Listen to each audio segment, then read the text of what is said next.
Good morning and welcome to KidNuz. I'm Tori. Today is Thursday, February 3rd, 2022. And we begin with a Philadelphia teenager turning his love of books into a bona fide business. 13-year-old Brandon Ross was reading at his local barbershop a few years back when he had a realization: studying never stops. With the help of his mom, he took that motivational slogan and plastered it on colorful hoodies, t-shirts, and tote bags, which he now sells online and at his very own mall pop-up shop. Remarkably, this wasn't even his first crack at entrepreneurship. When Brandon was 9, he began making and selling basketball-themed bracelets, taking 10% of his profits to buy books, which he then donated to local barbershops and beauty salons, bringing his story full circle. Nowadays, he's often asked to speak at schools where he encourages other kids to find their passion and create a purpose-driven business of their own.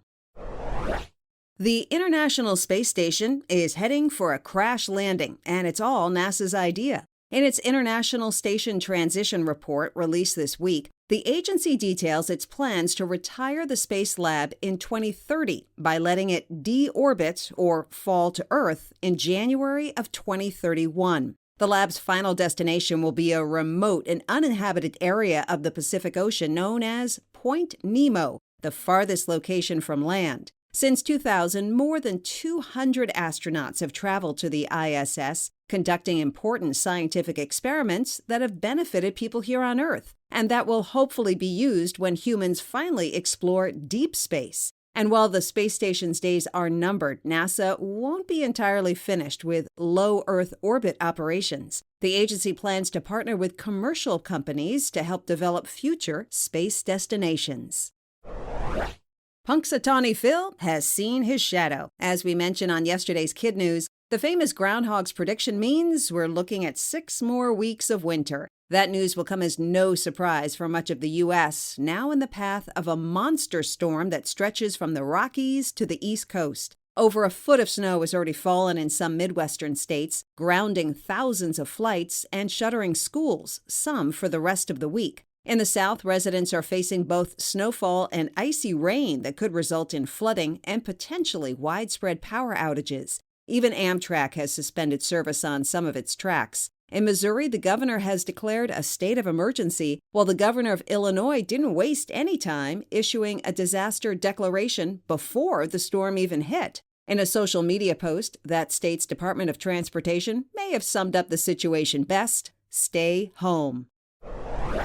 A young boy's dream was discovered behind a bedroom wall in Boise, Idaho. As Melissa Brott was remodeling an old house, she came face to face with a bedroom wall covered in dark green shingles. Wondering what was hidden behind, she peeled it back to reveal baseball cards, about 1,600 of them, showing the faces of popular players from the 1970s and 80s, all glued to the wall. Melissa reached out to the previous homeowner's son, now 44 years old, who remembered decorating his bedroom with the cards and how awesome his friends thought it was at the time. When he got older and wanted to redo his room, the cards were stuck firmly on the wall, so he nailed on roof shingles and painted over them. The current owners, not being baseball fans, would love for someone to take the wall, which is now officially up for grabs.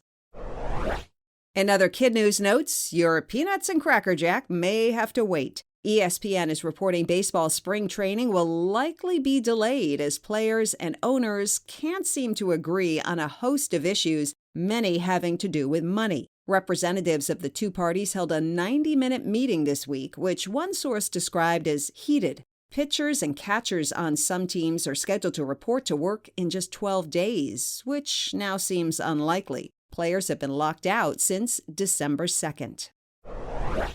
And Washington's football team has unveiled its new name. 18 months after dropping its racially insensitive Redskins logo, the 90-year-old franchise will now be called the Commanders. Fans submitted 40,000 suggestions along the way. Among the runners-up, the Red Hogs, Red Wolves, Admirals, and Presidents.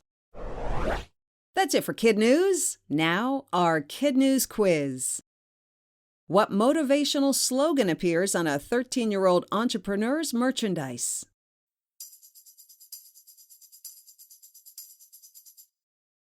Studying never stops.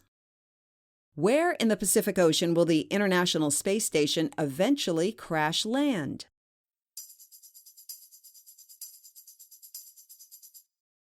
The uninhabited Point Nemo. What did a woman find glued to a wall while remodeling a bedroom?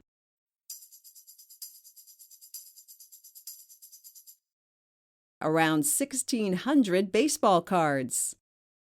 Washington's NFL franchise now has a new name. What is it?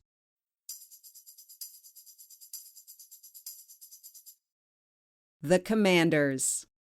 In our KidNuz Kicker, we're now just one day away from the start of the Winter Games in Beijing, and with it, the debut of a new Olympic sport. It's called the Monobob, a single rider hauling and ultimately driving a bobsled as it races down an icy chute. And in this particular competition, the bobsledders steering the rigs will all be women. Bobsledding has a long Olympic tradition, first appearing in the 1924 Games. However, it wasn't until 2002 when women joined the competition. The women's Monobob is one of 7 snowboarding, skiing, and bobsledding events new to the Games this year.